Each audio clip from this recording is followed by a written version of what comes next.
గౌరవనీయులు నూతులపాటి నాగేశ్వరరావు గారికి, సాహితీవేత్తలందరికీ నా యొక్క నమస్కారములు. నా పేరు జక్కని గంగాధర్. నేను ముంబై నుండి వచ్చాను. నా వయస్సు 71 సంవత్సరములు. నేను విశ్రాంత ఉపాధ్యాయుణ్ణి. 2009లో నా సాహిత్య ప్రస్థానం జరిగింది. అప్పటి నుండి ఇప్పటి వరకు 10 పుస్తకాలు రచించడం జరిగింది. 30 కథలతో ఒక కథా సంపుటి మరియు 9 పద్య శతకాలు రచించి మొత్తం 10 పుస్తకాలను దేశ విదేశాల్లోని వివిధ వేదికలపై ఆవిష్కరించడం జరిగింది.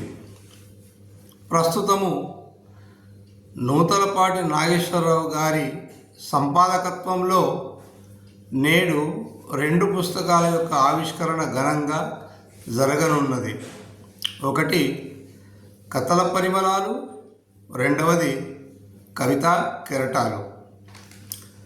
నేను ఈ 2 పుస్తకాలలో నా రచనలు పంపడం జరిగింది.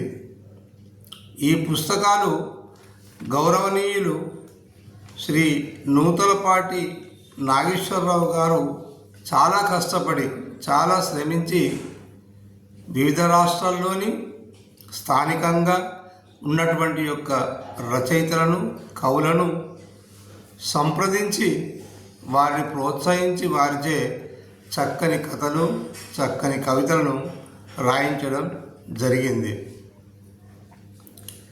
ఎన్నోసార్లు ఫోన్లపై మంచి సమాచారాన్ని అందించి కవులందరినీ ప్రోత్సహించినారు. ఈ పుస్తకాలు ఇక్కడ ఎన్టీఆర్ సభాగృహంలో హైదరాబాద్, తెలంగాణలో ఆవిష్కరించడం చాలా గొప్ప విషయం. ఈ పుస్తకాలు ఆవిష్కరించుతున్నందుకు నాకు చాలా సంతోషంగా ఉంది. వారికి, వారి టీంకు మా యొక్క హృదయపూర్వక ధన్యవాదాలు తెలుపుతున్నాను. జక్కని గంగాధర్, ముంబై. Thank you.